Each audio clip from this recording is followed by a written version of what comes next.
Los otros signos no es que no sean importantes, sino que su trascendencia es en cuanto a nosotros sepamos ubicar y complementar a estos principales signos y síntomas. Ejemplo, broncorrea, cianosis, hemoptisis, expectoración, sibilancias y una serie de signos y síntomas que también vamos a encontrar en pacientes con patología respiratoria.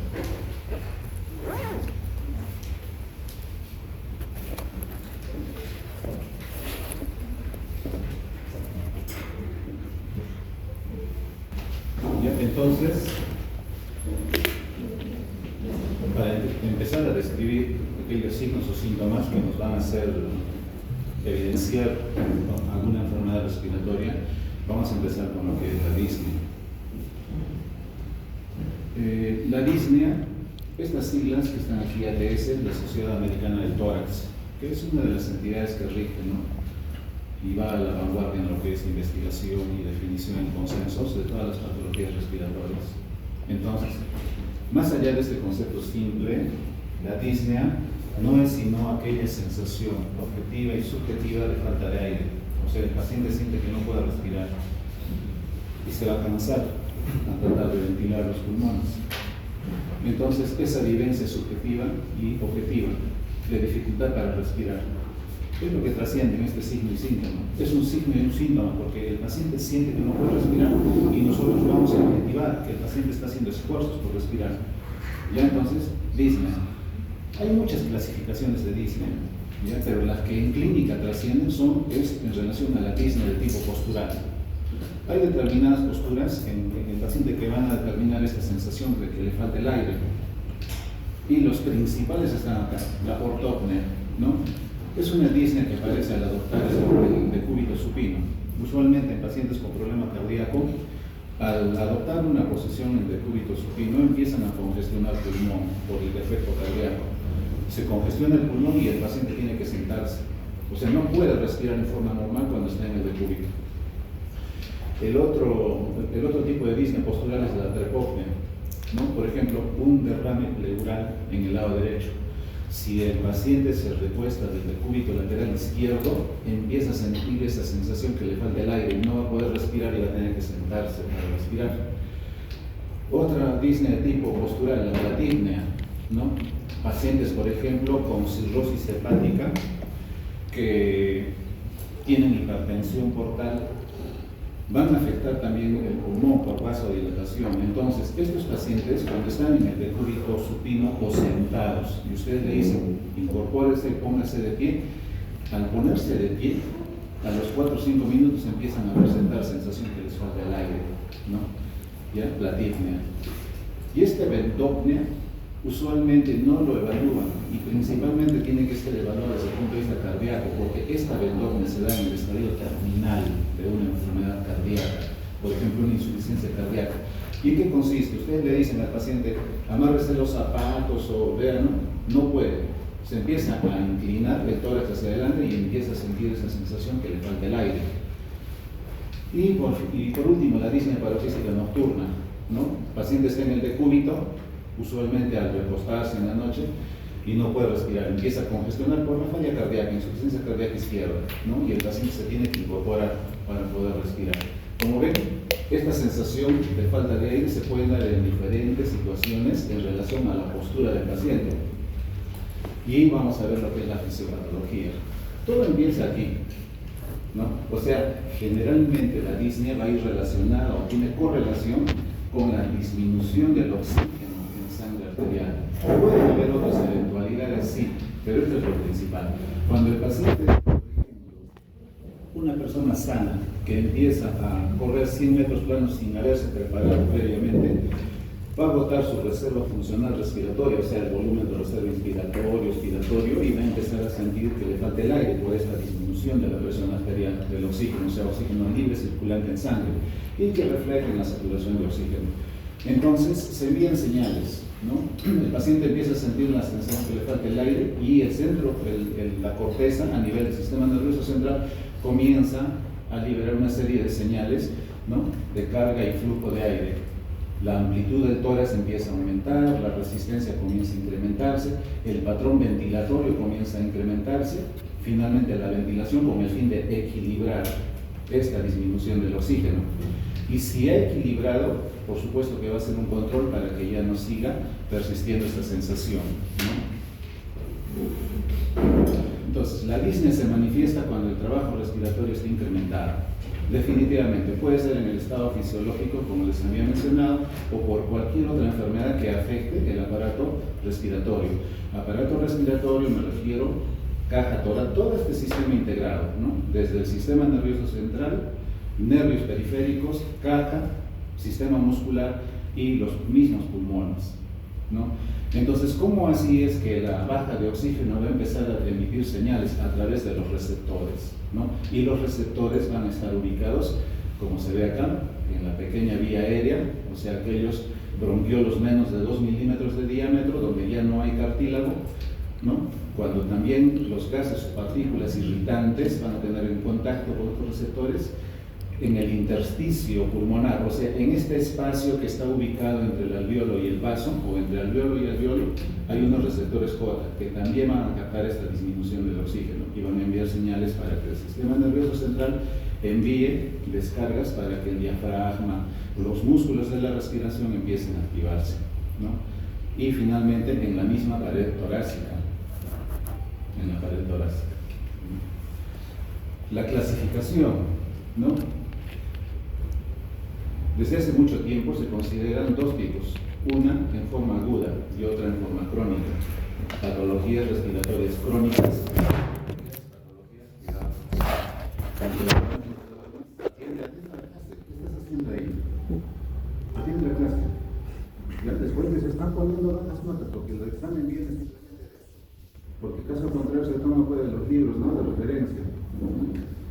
Entonces, según el tiempo de evolución, puede ser un tipo agudo, menos de 2 o 3 semanas, y relacionado a enfermedades respiratorias de presentación aguda, mientras que la crónica, por más allá de las 3 semanas, ¿no? ¿Y qué condicionantes van a desencadenar esta disnea aguda? Por ejemplo, la ansiedad, la hiperventilación, la crisis de asma, el neumotórax espontáneo, o sea, una herida punzopenetrante en el tórax hace que ingrese el aire a la cavidad pleural.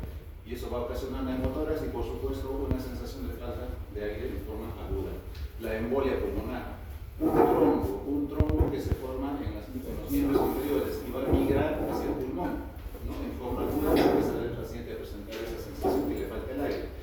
El edema agudo del pulmón, ¿no? Una congestión pulmonar por falla cardíaca, por disminución de la presión oncótica y otras patologías, ¿no? Pero fíjense, son enfermedades de presentación aguda, mientras que la crónica, ¿no? Más allá de las 2 o 3 semanas, van a estar condicionadas por el EPOC. Enfermedad pulmonar obstructiva crónica, y aquí están clásicamente el enfisema y la bronquitis crónica. El EPID, enfermedad pulmonar intersticial difusa, todas las fibrosis pulmonares, como 80 variedades que hay, las neumoconiosis, principalmente la silicosis. Otra enfermedad, enfermedades vasculares pulmonares, ¿no? Hipertensión pulmonar, por ejemplo, deformidades de la caja torácica, la cifoescoliosis principalmente, enfermedades neuromusculares, el más frecuente acá es el Guillain-Barré, ¿no? El Guillain-Barré, esclerosis lateral amiotrófica, poliomielitis, en forma secuencial. La anemia, una valoración menos de 11 gramos por mililitro va a ocasionar la disnea en forma crónica. Falta de acondicionamiento físico, personas que no entrenan o deportistas que no hacen, ¿no? Acondicionamiento, ejercicios o preparación física. Metabólicas, el hipotiroidismo, hipoventilación alveolar primaria. Enfermedades de evolución crónica en relación a una disnea de presentación crónica. La hepatogenia, o sea, en relación a esta sensación de falta de aire, en relación a la causa. El primero, 5 grupos. El primero, cuando aumenta el requerimiento ventilatorio. El requerimiento ventilatorio es cuando el flujo de aire va a ingresar al alvéolo para oxigenar la sangre, ¿ya? Entonces, el ejercicio intenso, ¿no? La hipoxemia o hipercapnia, pero ya la hipoxemia va a connotar enfermedades a nivel respiratorio y la hipercapnia igualmente. La acidosis. Una acidosis metabólica, por ejemplo, en una diabetes mellitus tipo 2 descompensada, ¿no? Va a producir respiración de Kussmaul con mayor esfuerzo para respirar. La embolia pulmonar, la misma anemia. ya cuando no hay requerimiento ventilatorio, porque si hay baja cantidad de hemoglobina, va a haber menos transporte de oxígeno. Entonces el pulmón o la caja torácica empieza a hacer mayor ventilación, mayor frecuencia respiratoria. Y por supuesto, la persona, el paciente va a presentar esa sensación que le falta el aire. Un segundo grupo, cuando aumenta el esfuerzo necesario para superar las resistencias. Por ejemplo, el asma, enfermedad obstructiva crónica, lo que clásicamente les mencionaba como el enfisema y la bronquitis crónica, la fibrosis quística, que es una enfermedad congénita, ¿no?, por defecto de una enzima transportadora de cloro y sodio, obstrucción por cuerpo extraño. Un cuerpo extraño que se enclave más allá de la tráquea, por supuesto que va a limitar el flujo de aire hacia los alvéolos. Con ello la ventilación se desencadena la hipoxemia y posteriormente la sensación de falta de aire. Un tercer grupo, aumento del esfuerzo necesario para distender el pulmón y la caja. Enfermedades infiltrativas pulmonares, por ejemplo, un cáncer de pulmón, pero de tipo linfangítico. Los cánceres de pulmón pueden ser una masa que crece al interior del parénquima o una diseminación a través de los linfáticos, principalmente la de diseminación linfangítica. Eso no quiere decir que un tumor que crece también va a disminuir la capacidad de respiración en el paciente. El edema de pulmón no cardiogénico, por ejemplo, una presión oncótica disminuida. El edema de pulmón cardiogénico, por supuesto, los edemas desde ya, los edemas de pulmón pueden ser de tipo cardíaco o no cardíaco. Ambos edemas pueden desencadenar disnea. La citoescoliosis por defecto de caja torácica, el derrame pleural dependiendo del volumen, ¿no?, y el neumotórax, también dependiendo del volumen de aire que ingresa a la cavidad pleural. Todas las enfermedades neuromusculares, como ven, a la cabeza está cayendo a ver. ¿No? Una parálisis ascendente. Por supuesto, aquí el diafragma comienza a perder fuerza y el paciente no puede respirar. Es una emergencia. El paciente puede necesariamente ir a ventilación mecánica para apoyar mientras se da el tratamiento para corregir el defecto en la enfermedad. Neurona motora periférica, segunda motoneurona. Otra enfermedad, la miastenia gravis, lesiones medulares y la misma poliomielitis. Y un quinto grupo, alteraciones psicológicas, ¿no?, que modifican el umbral, trastornos por ansiedad, ¿no? Personas que hacen una crisis de ansiedad hiperventilan, se cansan, hacen alcalosis respiratoria, con dificultad para respirar y por supuesto se pueden desvanecer, y ataques de pánico. Como ven, todas estas condicionantes van a desencadenar una hipoxemia y con ello la necesidad de respirar con mayor esfuerzo. ¿Cómo valoramos? ¿No? Internacionalmente hay varias escalas que valoran la intensidad de la disnea y siempre es bueno colocar en la historia clínica la intensidad. En neumología utilizamos principalmente esto, la del Medical Referral Council, ¿no?, mientras que los cardiólogos utilizan la clasificación de Nueva York, el NICA, para insuficiencia cardíaca, ¿no?, y los deportistas, bueno, utilizan esta escala de Borg. La que más utilizamos en neumología para enfermedades respiratorias es la del MRC, ¿no?, y cataloga a los pacientes en 4 grupos, como está indicado en esta escala. ¿Cómo hacemos el enfoque diagnóstico de la disnea? ¿Cómo llegamos a determinar que hay disnea? O sea, el paciente tiene esa disnea en relación a una enfermedad o tampoco que curse con la enfermedad. Siempre hay que preguntar, ¿no?, cómo empezó la disnea, con qué enfermedades se relaciona, cuál es la intensidad o calidad de la disnea, ¿no?, si es una disnea de tipo postural, ¿no?, o existen síntomas acompañantes. En la patología respiratoria no hay ningún signo o síntoma patognomónico propio o específico. Por ejemplo, tos, ¿no?, hablando ya más de un signo y síntoma más adelante que lo vamos a ver. Por ejemplo, tos no es exclusivo de neumonía. Tos puede haber en bronquiectasias, fibrosis, bronquitis crónica, cáncer, EPOC, tuberculosis. No es patognomónico. Igual, ¿no?, ¿qué síntomas acompañan a esa sensación que de aire que le falta al paciente? Eso hay que anotar, ¿no? Y aquí hay algunas recomendaciones. Por ejemplo, si escuchamos en el paciente un estridor, ¿no?, probablemente hay una reacción alérgica que ha inflamado la glotis y el paciente no puede respirar por el edema de la glotis. Y la alteración, por supuesto, va a ser el edema de laringe. ¿Y qué recomendación hacen, ¿no?, los semiólogos? Que en la radiografía que se le pide al paciente, el pulmón va a estar normal. Ambos pulmones no van a tener algo infiltrado. Cuando hay sospecha clínica, por ejemplo, el paciente que tenga antecedentes de aspiración de algún cuerpo extraño, ¿no? También se puede tomar una radiografía para tratar de ubicar el objeto. Cuando haya una historia clínica sugestiva, por ejemplo, el antecedente, que el paciente dice, yo soy paciente, yo tengo asma desde hace muchos años y que por X razones ha descompensado una neumonía, una infección viral, ¿no? El paciente va a hacer una broncoconstricción, aquí vamos a encontrar las sibilanas, como vamos a ver más adelante, ¿no? Y en la radiografía,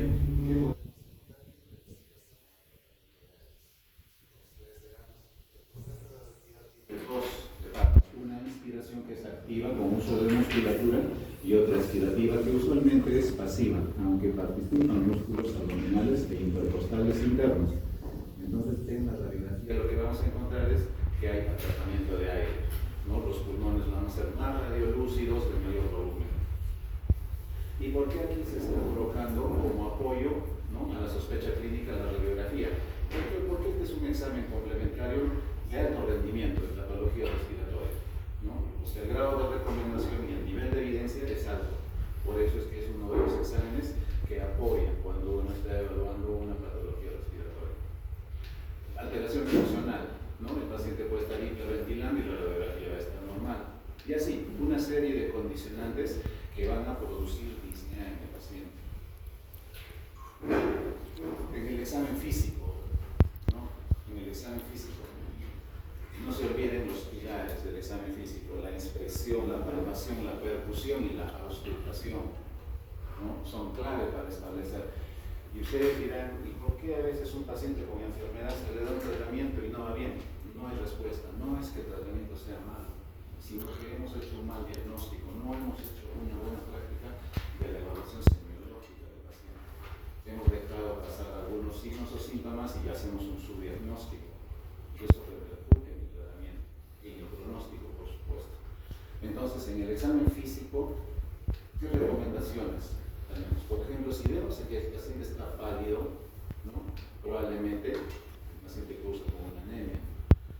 Cuando tiene edema de miembros inferiores, escuchamos un tercer ruido o ritmo de galope. Entonces ahí vamos a estar pensando que el paciente probablemente esté con un cuadro de insuficiencia cardíaca, ¿no? Cuando haya fiebre en el paciente, podemos pensar que probablemente hay un cuadro neumónico, ¿no? Edema asimétrico de miembros inferiores, probablemente una tromboembolia pulmonar. No se olviden de que la embolia pulmonar nace a nivel generalmente en un 80 o 90% en los miembros inferiores, o sea, en las venas se establecen, se producen o se forman trombos bajo los principios de Virchow, que hace más de 100 años que el paciente encamado con cáncer, por ejemplo, tiene mayor propensión a hacer trombosis. Por ejemplo, hay hipercoagulabilidad de la sangre, menor velocidad del flujo, lesión endotelial. Se da la tríada de Virchow y se produce un trombo, ¿no? Y ese trombo migra al pulmón, va a ocluir una arteria, de la arteria pulmonar, puede ser subsegmentaria, segmentaria o lobar, y el paciente empieza a sentir la disnea, ¿no? Pero no se olviden, siempre que el paciente tenga sospecha de tromboembolia pulmonar, hay que revisar los miembros inferiores. Si encontramos un edema asimétrico, sobre todo en las pantorrillas, ¿no?, hay que tener en consideración para ya ir documentando nuestros datos para establecer diagnóstico. Roncos o sibilancias, ¿no?, principalmente las dos enfermedades de tipo obstructivo, asma o EPOG, cualquiera de las dos. Estertores crepitantes. En otras clases de neumología les van a hacer la diferencia entre los crepitantes.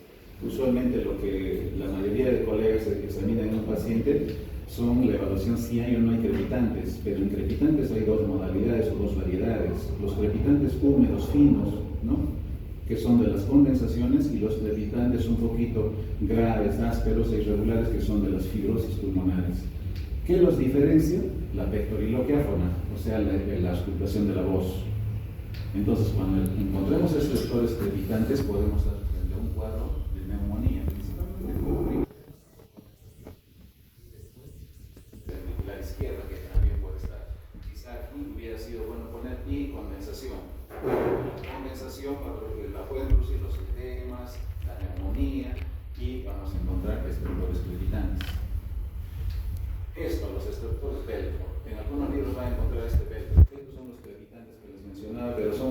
de los más graves, que se da en las fibrosis pulmonares principalmente. Matidez. Si hay matidez, podemos estar frente a un derrame pleural, una atelectasia o una neumonía, ¿no? Por la consolidación. Podemos encontrar hipersonalidad, o sea, al revés, o timpanismo. En esos casos vamos a pensar que probablemente estamos frente a un neumotórax. Podemos encontrar matidez, crepitantes y soplo bronquial, neumonía, ¿no? Sí, bueno, si encontramos soplo tubario, crepitantes y matidez, planteamos el diagnóstico de neumonía, quizá previamente el diagnóstico de síndrome de condensación. Sibilancias localizadas, ¿no? Obstrucción, puede ser una neoplasia o un cuerpo extraño que ha ingresado a un bronquio y ha obstruido. En esos casos, las sibilancias van a ser localizadas a ese determinado lóbulo o segmento. Pero si las sibilancias son bilaterales, eso ya nos habla de un asma, ¿no? Obesidad grave y cifoescoliosis, va a dar una insuficiencia respiratoria de tipo restrictivo. Ya en patología clínica, en especialidad, se van a describir estas enfermedades, ¿no? Desde el punto de vista de volumen pulmonar hay dos grandes, ¿no? La restrictiva y la obstructiva. En este caso, para el ejemplo, ¿no? Los pacientes obesos van a disminuir la expansión del pulmón, la amplexación del pulmón por esa coraza de tejido subcutáneo del tórax, y ellos van a hacer disnea. Por ejemplo, por eso es que a un paciente con sobrepeso o obeso le dicen que corra 20 metros, se van a agotar, se van a cansar en forma rápida. Cianosis, ¿no? Si el paciente tiene cianosis, probablemente una insuficiencia respiratoria o hipoxia, en las crónicas principalmente. Ustedes saben que una hipoxia precedida de hipoxemia no es igual a hablar de hipoxia que hipoxemia. Hipoxemia es disminución de la concentración de oxígeno circulante en sangre, mientras que hipoxia es disminución del oxígeno tisular o en la célula. Entonces, pacientes con hipoxemia crónica, ¿qué hacen? ¿Qué va a pasar? Van a estimular al aparato yuxtaglomerular del riñón y va a producirse eritropoyetina, y esa eritropoyetina va a comenzar a producir mayor cantidad de masa de glóbulos rojos. Eso va a incrementar y que el paciente entre en poliglobulia. Ellos fácilmente hacen cianosis cuando su hemoglobina se desatura más allá del 5%. Cuadriplegia lleva reflex en el síndrome de Guillain-Barré, ¿no? Una enfermedad neuromuscular ocasionada por cualquier infección, hasta un virus, ¿no? O un cuadro diarreico. El paciente empieza a presentar parálisis ascendente de los pies, cintura pélvica, tórax, y entra en insuficiencia respiratoria, ¿no? Y otro término que ya también deben ir familiarizando, insuficiencia respiratoria. Insuficiencia respiratoria no es simplemente la incapacidad del pulmón para el intercambio gaseoso. O sea, no puede captar oxígeno y tampoco puede liberar CO2. El diagnóstico diferencial, ¿no? Hasta los matemáticos han hecho fórmulas que nos permiten diferenciar si esa sensación de falta de aire es de tipo pulmonar o respiratorio o es de tipo cardíaco, ¿no? Cuando yo no sé si el paciente tiene antecedente cardíaco, pero viene con sensación de falta de aire, puedo pensar, ¿será pulmonar o será de tipo cardíaco? Por ejemplo, los matemáticos, ellos que dicen, y ya con apoyo clínico, si nosotros le hacemos la flujometría en un paciente, es soplar a través de un tubo y ver la cantidad de velocidad del flujo con el que sale el aire, y lo multiplicamos por la presión parcial del oxígeno y lo dividimos entre 1000, si sale menos de 13 es de tipo respiratorio, esa disnea, pero si sale más de 13 es de tipo cardíaco, ¿no? Ya, pero eso es como un ejemplo para que, pero no es para el tema de la revisión que estamos haciendo. Entonces, clásicamente el diagnóstico diferencial de los dos orígenes de la disnea, si es respiratorio, puede estar el defecto a nivel del centro respiratorio. Un paciente posanestesiado, por ejemplo, anestesia inhalatoria, después de que se termina el proceso quirúrgico, el paciente persiste todavía con hipoventilación. ¿Ya? Puede ser la gestación también, la acidosis metabólica, fallas en la bomba ventilatoria, o sea, la caja torácica, enfermedad pulmonar, puede ser obstrucción crónica, asma o cifoescoliosis, intercambio de gases, tromboembolismo pulmonar, la misma neumonía o la enfermedad pulmonar intersticial o fibrosis pulmonar, ¿no? Mientras que si es de tipo cardíaco, vamos a ver dos cuestiones. Puede haber gasto cardíaco alto o gasto cardíaco bajo. o gasto cardíaco normal. Para cada una de las eventualidades están acá las enfermedades. Si encontramos que el paciente tiene un gasto cardíaco elevado, podemos estar pensando que el paciente tiene anemia, hipertiroidismo, cortocircuito arteriovenoso. Si el gasto cardíaco es bajo, insuficiencia cardíaca congestiva, isquemia miocárdica, pericarditis constrictiva. Y si el gasto cardíaco es normal, falta de ejercicio físico, obesidad o disfunción diastólica. Asociación, ¿no? Esto es para terminar la parte de Disney. Como ven, signo y síntoma cardinal tenemos que familiarizar, porque en cualquier patología, incluso en cirugía, ginecología, en pediatría, se va a determinar esta condición, cuál es la disnea. ¿Ya? Entonces, la asociación entre descriptores cualitativos y los mecanismos patogénicos de la producción de esta disnea. Por ejemplo, si el paciente les dice tengo pesadez torácica, que no puede o hay algo que le limita a respirar, probablemente aquí hay un edema intersticial o un espasmo. Si el paciente está respirando muy rápido, con uso de musculatura accesoria, entonces probablemente estamos frente a una enfermedad neuromuscular, asma, enfermedad de EPOC. Sensación de falta de hambre de aire, ¿no? Que necesita respirar para poder estar bien, aumento del impulso respiratorio central o tromboembolismo pulmonar. Respiración insatisfactoria y hiperventilación, acá también está el asma o la fibrosis. Y una respiración rápida, falta de ejercicio físico. No se olviden de que en terminología o en definición de términos, la conceptualización de términos en patología respiratoria en relación a la frecuencia respiratoria. ¿Cuánto es la frecuencia respiratoria normal de una persona de 70 kilos, metros 70 de altura? ¿Cuánto es más o menos? A ver, ¿recuerdan? De 12 a 20, ya no se olviden. Cuando la respiración o la frecuencia es más de 20, estamos hablando de taquipnea. ¿Y cuando hablamos de polipnea? ¿Recuerdan? ¿O es igual taquipnea que polipnea? Porque eso tiene que poner al hacer la historia clínica. ¿O es igual? Taquipnea con polipnea. Ambos son con una frecuencia respiratoria más de 20 por minuto. La diferencia es que en polipnea el paciente está haciendo uso de la musculatura accesoria. Ustedes lo ven al paciente con una neumonía severa y el paciente está haciendo la contracción de esternocleidomastoideos o de los escalenos. Se nota que el paciente está haciendo esfuerzo por respirar. Eso es polipnea, para diferenciar. Igual dentro de la otra terminología, por ejemplo, cuando yo veo a un paciente que está con debilidad muscular o él dice, me siento débil, puedo colocar que es sinónimo debilidad muscular con astenia o fatiga. ¿Es igual fatiga con astenia?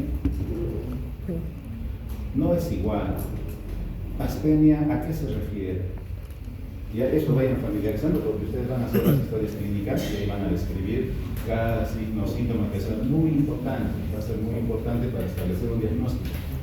Porque de todo esto, de la anamnesis, del examen físico, ustedes hacen un juicio clínico y con ese juicio clínico van a plantear un diagnóstico. O dos o tres, ¿no? A descartar. Porque como les mencionaba, ningún signo o síntoma es propio, específico o patognomónico de la enfermedad. Ya, astenia es debilidad muscular y fatiga. Un paciente con anemia tiene fatiga. Y entonces hay que ir familiarizando. La utilidad, ¿no? Que siempre que haya un signo o síntoma, nosotros vamos a pasar posteriormente a hacer algunos exámenes auxiliares. Algunos exámenes auxiliares y hay que dirigirlos, no hay que pedir a cualquier examen así por pedir, sino hay que dirigir cuáles son los exámenes que nos permiten confirmar o descartar nuestro diagnóstico que estamos planteando.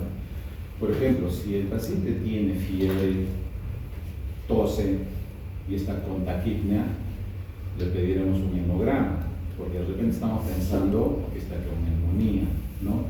Y en el hemograma vamos a encontrar de repente leucocitosis, neutrofilia más arriba del 80%, o de repente leucopenia con desviación izquierda. ¿Y por qué es importante? Porque si hay polimorfonucleares elevados, probablemente estoy frente a un gran positivo. Y si es una leucopenia con desviación izquierda, de repente estoy frente a un gran negativo. Y eso me va a indicar, me va a orientar hacia qué tipo de antibiótico voy a prescribir. Le pediré una radiografía de tórax, ¿no? También le puede pedir un electrocardiograma si el paciente tiene antecedentes de problema cardíaco, ¿no? Si tiene ortopnea, disnea paroxística nocturna, me hace pensar en un problema cardíaco, no debo dejar de pedir un electrocardiograma, sobre todo en la emergencia, ¿no? Una espirometría, esta es una prueba de función respiratoria que evalúa la vía aérea, ¿no? El ecocardiograma, si el paciente también tiene un antecedente ya de tipo de cardíaco, o de repente estoy frente a una tromboembolia pulmonar. Gasometría, la gasometría, gases en sangre arterial, este examen lo hace el interno, ¿ya? Y por supuesto al inicio con apoyo del residente, pero el interno es quien hace este examen. Y ustedes saben que esta evaluación de los gases en sangre arterial es tan importante que me permite evaluar al paciente desde el punto de vista ventilatorio a través del CO2. El equilibrio ácido-base, porque me da pH, bicarbonato, CO2, exceso de bases y anión GAP. Y desde el punto de vista respiratorio, porque me va a dar valores de la presión parcial de oxígeno, saturación de oxígeno, el PAF, índice arterioalveolar, gradiente arterioalveolar.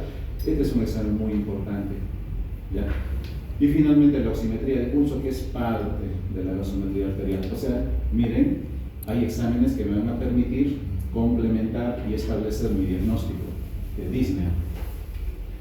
Conclusiones sobre disnea, que es un signo y síntoma sumamente importante, ¿no? Que a veces genera alarma.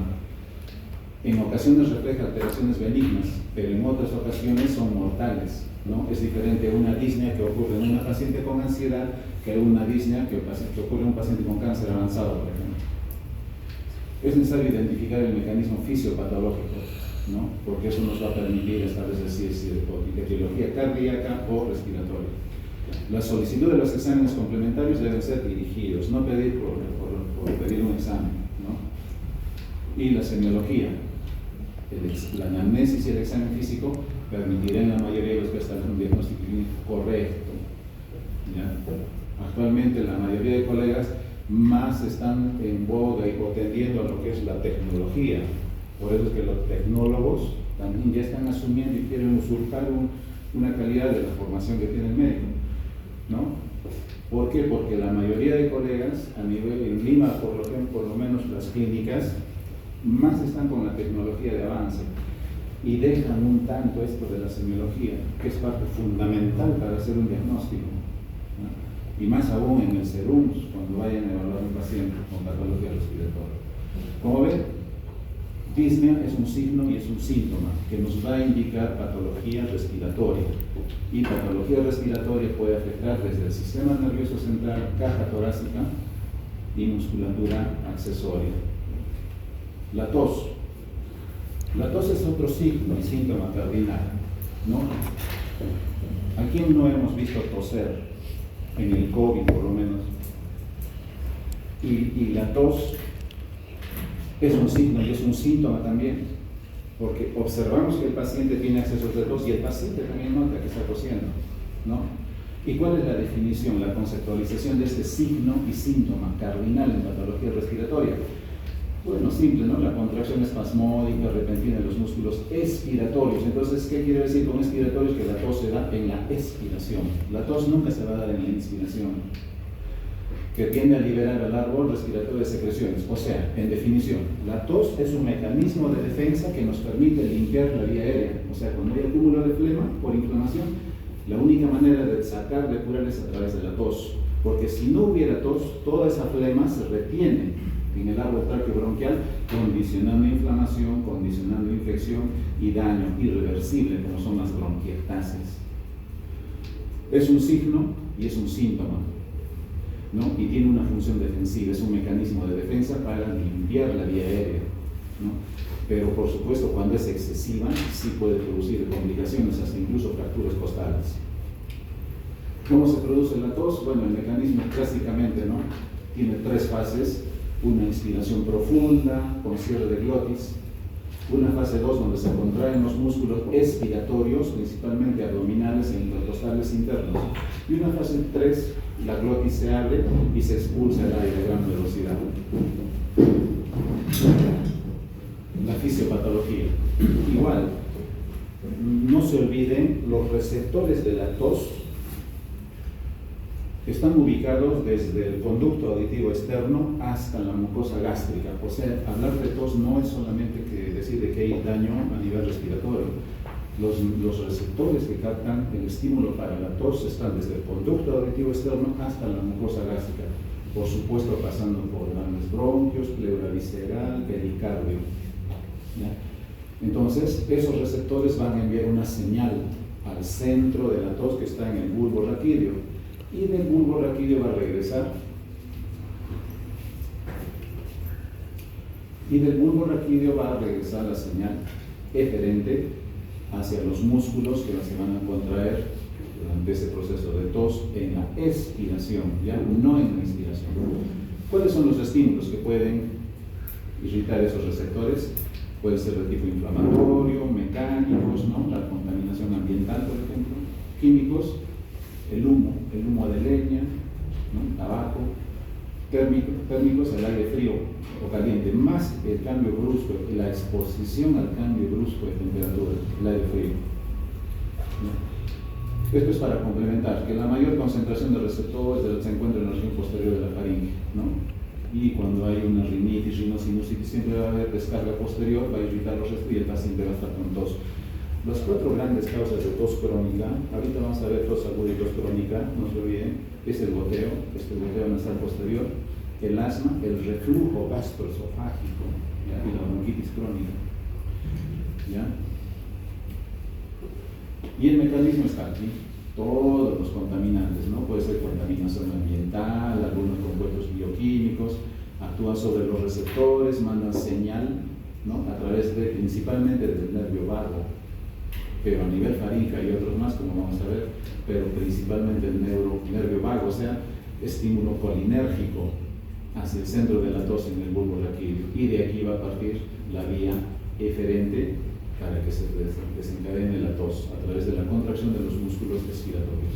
Y por supuesto también que esas mismas noxas van a producir inflamación con liberación de citoquinas que van a producir vasodilatación. Y la vasodilatación, por supuesto, va a producir edema, secreción glandular, broncoespasmo. O sea, eso va a acompañar al proceso del inicio de la tos. Los pares craneales que participan en este proceso de enviar las señales hacia el centro, ¿no? De la tos que es en el bulbo están, como ven, quinto par, noveno, décimo par, va al centro de la tos y regresa por las vías eferentes a través de los espinales a los músculos respiratorios, frénico para el diafragma y el décimo par hacia la laringe, tráquea y bronquios. La clasificación por el tiempo puede ser aguda o subaguda y crónica. Para efectos clínicos, bueno, esto es académico, para efectos clínicos, aguda o crónica, ¿no? Más de 3 semanas o menos de 3 semanas. Y desde el punto de vista clínico, porque hay 5 variedades de tos, pero estas son las principales: tos seca, no moviliza secreciones, o sea, no hay inflamación de la vía aérea, o húmeda, que es productiva. Aquí sí hay inflamación de la vía aérea. ¿Y cuáles son, no? Puede ser esta tos seca, tos convulsiva, tos perruna por irritación de la glotis o laringe, tos asmática, tos psicógena, donde no hay ninguna inflamación ni daño, ¿no? En la vía respiratoria, y tos productiva. Pero como les mencionaba, la tos productiva por inflamación de la vía aérea es la más frecuente junto con la tos seca. Y cada uno de los tipos de tos tiene maneras un poco particulares para su manejo. La etiología, ¿no? Puede ser de origen de la vía aérea alta, ¿no? Puede ser enfermedades broncopulmonares, enfermedades de la pleura, principalmente pleura visceral, ¿no? Mediastinio, diafragma, enfermedades cardíacas, aparato digestivo, porque como les decía, el receptor de la tos está también en la mucosa del estómago, ¿no? Enfermedades neurológicas, fármacos y otros, ¿no? Y sus causas están en las enfermedades que condicionan. Por ejemplo, si hablamos de fármacos, un ejemplo puede estar acá, los inhibidores de la enzima convertidora de angiotensina. Hay pacientes que utilizan para la hipertensión arterial captopril, por ejemplo, ¿no? O enalapril, y al cabo de 2 o 3 semanas empiezan a presentar tos, ¿no? Se hacen una serie de exámenes y todo está normal. Finalmente se retira el IECA, se reemplaza por otro antihipertensivo y a las 2 o 3 semanas el paciente empieza a recuperar la normalidad, ¿no? Es un ejemplo. Igual del aparato respiratorio, del aparato digestivo. Puede que el paciente tenga un reflujo gastroesofágico o una hernia hiatal, ¿no? También va a presentar tos. Como decía, los receptores están en la mucosa gástrica. El enfoque diagnóstico, o sea, ¿cómo orientamos nosotros al estudio de la tos? Siempre la anamnesis, siempre está por la cabeza la anamnesis, ¿no? Tiempo de evolución, puede ser aguda o crónica, características de la tos con flema, sin flema, en qué momento aparece. Por ejemplo, hay pacientes que despiertan en la mañana y empiezan a presentar tos con broncorrea. De repente ese paciente está con bronquiectasis, ¿no? Síntomas acompañantes, ingesta de fármacos, ¿no? Y así una serie de condiciones para evaluar este signo y síntoma. El examen físico debe ser completo, el examen del aparato respiratorio, otorrino, laringológico y general. Y los exámenes complementarios que vamos a pedir, por supuesto, la radiografía, exámenes auxiliares de laboratorio, examen de función respiratoria, espirometría y estudios endoscópicos, fibrolaringoscopía, broncofibroscopía. Este es un examen invasivo, se visualiza el árbol tráqueo-bronquial en busca de alguna patología, esófago-gastro-duodenoscopía y la citología y bacteriología. Por ejemplo, si pensamos que hay un cáncer que está produciendo la tos, le pedimos al paciente estudio citológico o Papá Nicolau del escuto, ¿no? 3 días seguidos en ayunas y nos da la respuesta, sobre todo en tumores que están ubicados en la región central, como el epidermoide, por ejemplo, o el de células pequeñas. Las complicaciones de la tos, ¿no? Puede ser cansancio y fatiga. En la tos convulsiva, al menos el paciente tose en salvas hasta cianotizarse, ¿no? Puede haber síncope, puede haber un neumotórax, incontinencia urinaria, desgarros musculares, dolor torácico, sangrado de piel y mucosas, porque ustedes ven, para que se establezca, como en la siguiente clase vamos a ver, la presión intratorácica cuando una persona tiene tos es tan fuerte que puede ocasionar fractura de costilla o derrame subconjuntival. Otros pueden producir vómitos o insomnio. Pacientes que presentan vómitos en hospitalización, se hacen los estudios para problema digestivo y no hay ninguno. Pero sí el paciente, por eso es tan importante hablar con el paciente, ¿no? Y él nos dice que después de que estoy tosiendo, recién tengo el vómito, entonces no es patología gástrica, ¿no? Hasta ahí hemos visto los dos síntomas principales. Al final vamos a ver lo que es el dolor torácico. Ya otros signos, ¿no? Por ejemplo, la expectoración. La expectoración es un síntoma caracterizado por la eliminación de secreciones procedentes del aparato respiratorio, ¿no? Diariamente, o sea, nosotros respiramos al día, ni recuerden, nosotros respiramos al día entre 12 a 14 mil litros de aire, y ese aire que respiramos no es puro, es contaminado. ¿Quiénes tienen que depurar, limpiar ese aire para que pase el oxígeno a la sangre? El aparato mucociliar. Pero para que el aparato mucociliar funcione, el paciente debe tener buena hidratación. ¿Y cuánto es la hidratación? ¿Cuánto es la hidratación diaria de una persona? Porque eso no solamente va a ayudar a que el pulmón tenga buena limpieza de la vía aérea, sino una buena diuresis, ¿no? Una buena humedad de la piel. ¿Cuánto es la hidratación? Porque eso lo tienen que manejar. Desde ahora ya hay que ir familiarizando con los valores. 30 por kilo, ¿no? Por ejemplo, una persona que tenga 50 kilos, multiplican 30, son 1500, entonces hay que decirle, usted debe tomar al día 1,5 litros de cualquiera de las formas de líquido. ¿Esto con qué fin es? De que diariamente, para que el pulmón se proteja, la depuración mucociliar limpia la vía aérea, debe eliminar 100 mililitros diarios de expectoración. Pero cuando no lo hace, ahí va a ocurrir inflamación, ¿ya? Entonces, más de 100 mililitros ya es expectoración. Tipos de la expectoración, ¿no? Puede ser seroso, asalmonado, espumoso, mucoso, mucopurulento, neumonías principalmente, perlado, angular, hematoico, en la tuberculosis, por ejemplo, en el cáncer de pulmón, en el tromboembolismo, en las bronquiectasias, la expectoración va a ser de tipo hematoico. Es rumbroso en las neumonías por neumococo, estreptococo neumonía, achocolatado en el absceso amebiano, con membranas en la hidatidosis pulmonar complicada, con granos micóticos en la actinomicosis, cuerpos extraños y así.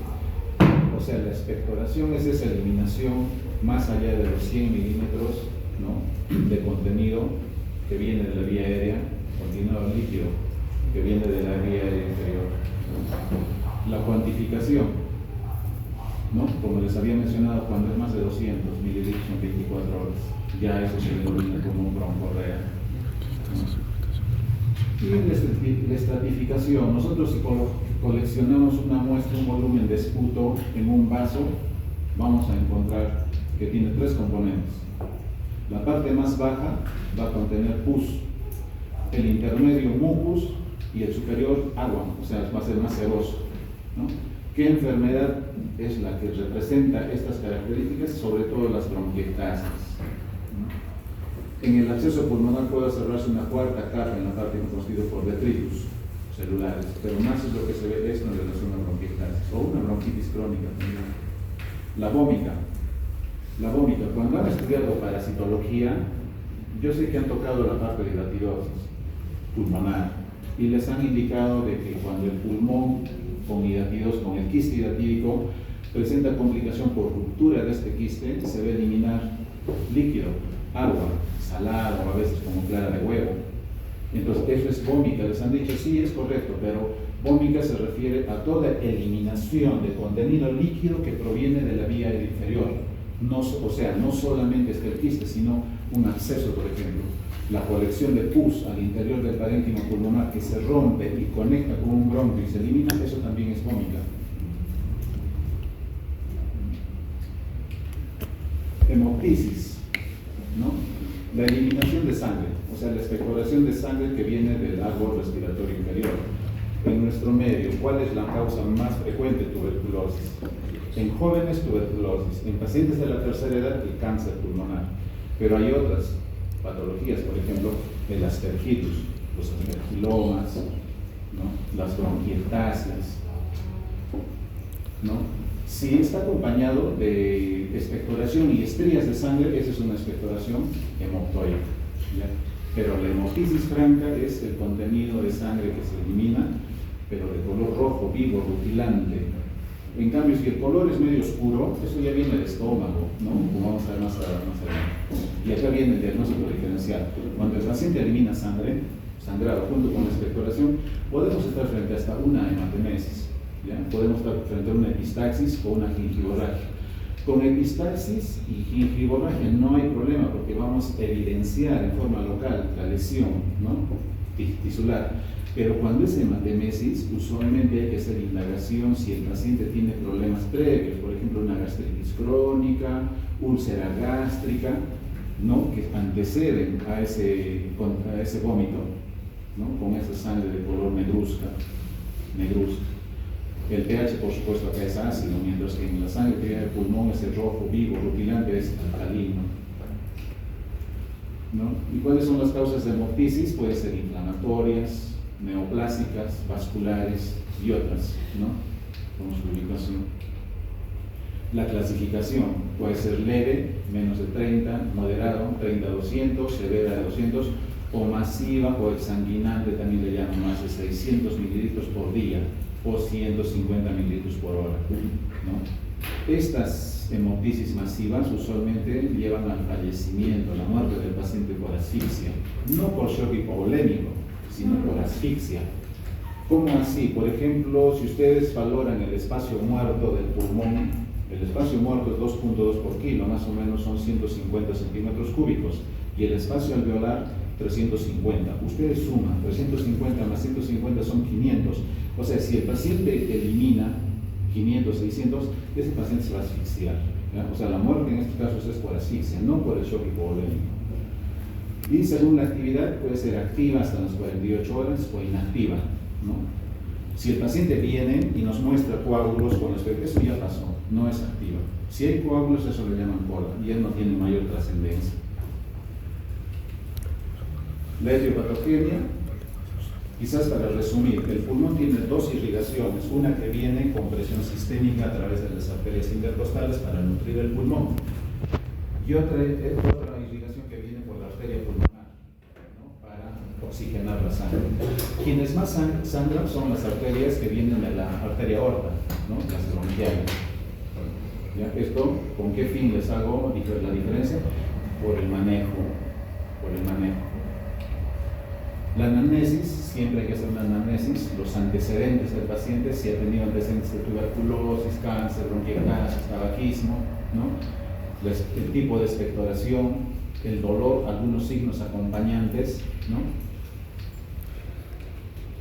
Y en el examen físico también, ¿no? En general.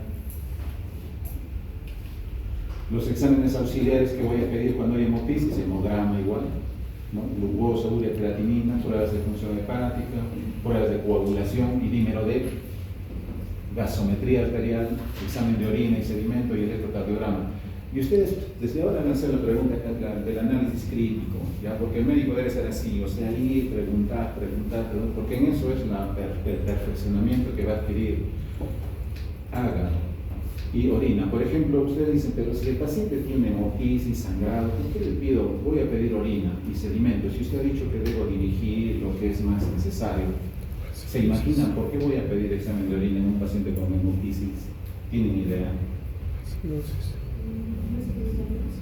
Pueden equivocarse, o sea, no tienen temor de ellos, porque el mejor médico ha aprendido así, ¿no? Porque si no, ¿por qué le pediría examen de orina a un paciente con hemopisis?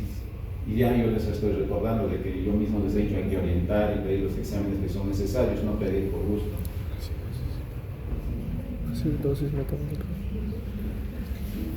Porque miren, hay enfermedades, por ejemplo el síndrome del pulmón-riñón, y ahí está el lupus, el eritematoso sistémico, el síndrome de Sjögren, la misma artritis reumatoide, las vasculitis, producen daño inflamatorio en la circulación pulmonar y en la circulación renal. Por eso le llaman síndrome pulmón-riñón.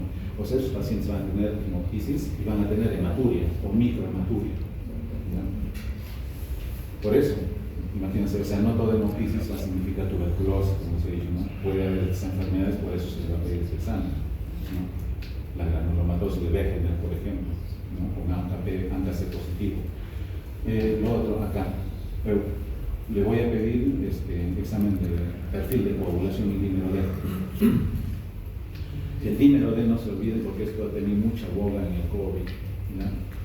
Y ha sido un marcador tan importante para ver el tratamiento. El dímero D simplemente son restos de fibrina que están circulando en la sangre y pueden ser determinados a través de análisis en laboratorio. ¿Cuánto es el valor del dímero D? Hasta 0.5, ¿no? Cuando es más de 0.5 o excede 3, por ejemplo, 3 veces ese valor, la recomendación es que hay que anticoagular al paciente. Pero así, como ven, los exámenes igualmente hay que dirigirlos, ¿no? Y el examen por imagen solamente para mencionarles las enfermedades más frecuentes que tenemos en nuestro medio que producen hemopisis. Está la tuberculosis a la cabeza en personas jóvenes, el aspergiloma, o sea, un paciente que ha tenido tuberculosis se ha curado, queda con algunas cavidades, cavernas, ahí dentro de la cavidad se comienza a proliferar este hongo, el aspergillus, y produce una bola fúngica que produce frecuentemente hemopisis.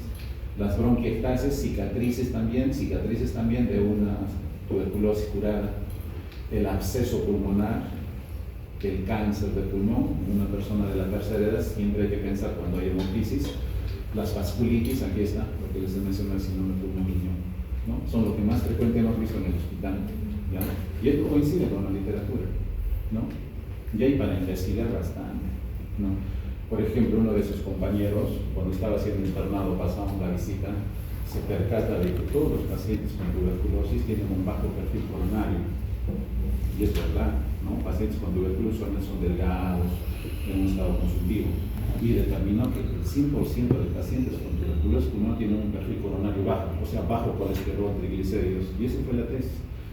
Otro compañero de ustedes, igualito, dijo, si en Arequipa tenemos pacientes por la altura, hay un descenso de la saturación, a diferencia del nivel del mar. A nivel del mar la presión es 760 mililitros de mercurio, en Arequipa 560. Entonces pensó y dijo, entonces voy a hacer yo la saturación normal en personas normales en Arequipa. Y cogió 13 centros de salud, les hizo saturación a 350 pacientes y determinó que la saturación de oxígeno en Arequipa es de 94 al 97%. a diferencia del nivel del mar que es hasta 100%, trabajo de tesis. O sea, de simples observaciones, pero que permiten ampliar el conocimiento a nivel local. Porque lo que leemos, ustedes ven, es todo de otras latitudes, ¿no? Europa, otros países, ¿no? Vecinos, pero de acá, de otro para motivarlos. Nosotros vemos en el servicio, cuando hagan rotación de neumología en el Hospital Honorio acá, quinto piso, van a ver que hay cáncer. Entonces, cuando uno ve cáncer de pulmón, vienen en estadio avanzado, el 95%. Ninguno viene en estadio 2, 3. Y si ustedes revisan el INEM de Lima, ¿no? Carlos Graciani, el INEM de Lima, igualito. Los pacientes van cuando están avanzados. Porque esa es la idiosincrasia de los pacientes.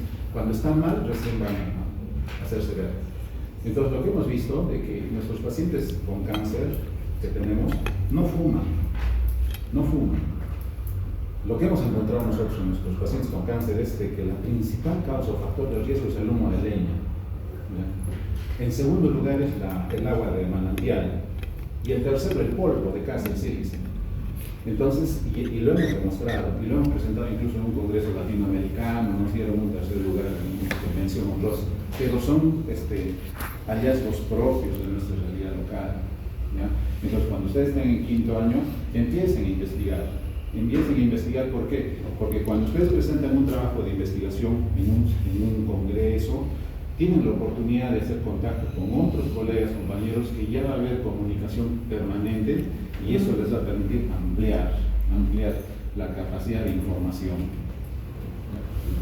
Otro signo, ¿no? La cianosis, simplemente la coloración azulada de piel y mucosas. Y desde el punto de vista fisiopatológico, es cuando la hemoglobina se desoxigena, o sea, hay hemoglobina desoxigenada que supera los 5 gramos por decilitro. Entonces, ustedes dirán, ¿y un paciente con anemia presentará cianosis?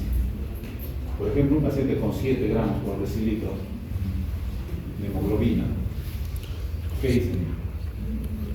A diferencia de un paciente poliglobúlico con 20 gramos por decilitro de hemoglobina. Vean, miren, si yo le estoy diciendo para que aparezca cianosis, debe desoxigenarse la sangre por lo menos 5%, 5 gramos por decilitro, 5%. ¿No? Entonces, si tiene 7 de hemoglobina, podría vivir con 2 gramos, bien difícil. Por eso, los pacientes con anemia no presentan cianosis, a diferencia del paciente con poliglobulia, que tranquilamente más de 5 gramos desoxigenan y van a presentar esta coloración azulada de piel y mucosas. ¿No? La localización puede ser generalizada o localizada, y por el mecanismo de producción puede ser central cuando el daño está en pulmón o en corazón, y puede ser periférica cuando hay alguna oclusión de un vaso, ¿no? Las causas de cianosis, ¿no? Centrales, acá están todas las enfermedades que afectan al pulmón o corazón. Cuando hay daño en el corazón o pulmón y el paciente está cianótico, es central, pero cuando no hay compromiso, es periférico. El enfoque diagnóstico igual, ¿no? Hay que preguntar al paciente cómo ha sido esa aparición, cuánto tiempo, la intensidad. El examen físico, evaluar mucosas, si la cianosis está en mucosa oral, en los lechos unguiales, ¿no? Quizás para documentar, ¿no? Coloración azulada de piel y mucosas, ¿no? Los exámenes auxiliares, si es una cianosis central con enfermedad de pulmón o corazón, los estudios van a depender de esos 2 órganos, ¿no? Espirometría, radiografía, electrocardiograma.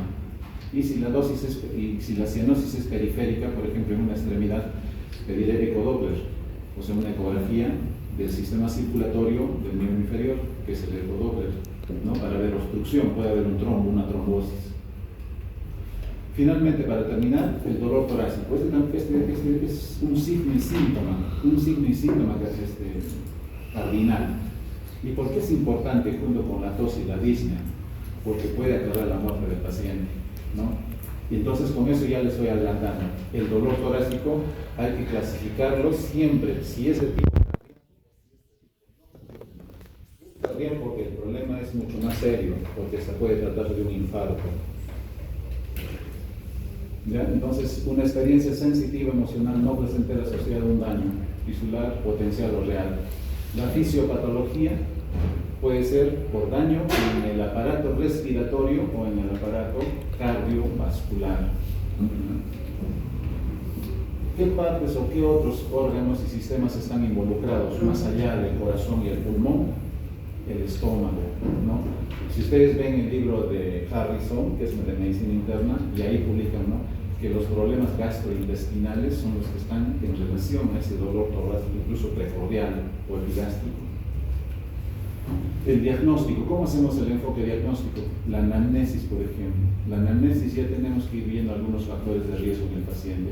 Si el paciente es obeso, ¿no?, con algunas otras características, acá podemos estar pensando que el problema es cardíaco, ¿no? Y después definir el dolor. Siempre clasificarlo si es de tipo cardíaco o no cardíaco. También al cardíaco le llaman como isquémico o anginoso, ¿ya?, para no confundir. Clasificación de los factores de riesgo, ¿no? Siempre hay que buscar estos factores de riesgo no modificables, o sea que ya viene con el paciente, ¿no?, por herencia. Los modificables a través de la conducta del paciente y los erradicables que sí se puede retirar para que el paciente no tenga acceso a esos factores de riesgo. Los factores de riesgo y su relación con la enfermedad. Por ejemplo, si el paciente tiene aterogénesis ya estudiado, entonces este paciente puede estar con enfermedad coronaria o una disección de aorta. Si tiene tabaquismo, puede tener problema coronario, disección aórtica, embolia del pulmón, porque el tabaco no solamente produce problema cardíaco, cardiovascular, el tabaco produce hasta úlcera gástrica, cáncer de vejiga, de la base de la lengua, accidentes cerebrovasculares, ¿no? Y en las mamás gestantes, partos pretérmino.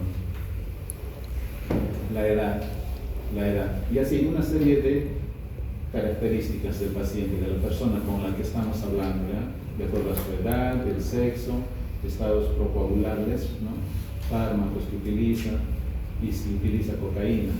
La cocaína también produce daño en el pulmón directamente a través de las bronquiectasias y en el corazón a través de la ateromatosis con un posterior desarrollo de infarto agudo. El tipo de dolor torácico, como les mencionaba, puede ser isquémico, cardíaco o anginoso. Y no isquémico, no cardíaco o no anginoso, ¿no? Algunas características, ¿no? Si es constrictivo, quemante, gravativo, ardiente, probablemente isquémico. Pero si el dolor es sordo, en puntada de costado, por ejemplo, en las neumonías se da el puntado dolor al final de la inspiración, no isquémico. Y así, una serie de características en relación.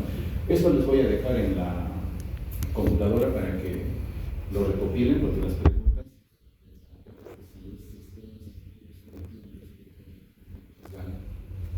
Y así, una serie de características para el dolor, para diferenciar si es de tipo cardíaco o no cardíaco. Y esto es importante, porque imagínense si estamos frente a un dolor de tipo cardíaco, un dolor opresivo más de media hora que no se ve con vasodilatadores coronarios, ese paciente tiene que entrar a la unidad coronaria y el manejo respectivo. Pero si es un dolor al final de la inspiración, tal vez una neumonía, tiene mejor pronóstico, ¿no? Por eso es importante determinar, ¿es de tipo cardíaco o no es cardíaco?, ¿no? Y algunas otras características en relación a la enfermedad. Si es dolor isquémico, anginoso o cardíaco, puede ser infarto, angina o disección de aorta, ¿no? Y si no es cardíaco, puede ser por reflujo gastroesofágico que está a la cabeza.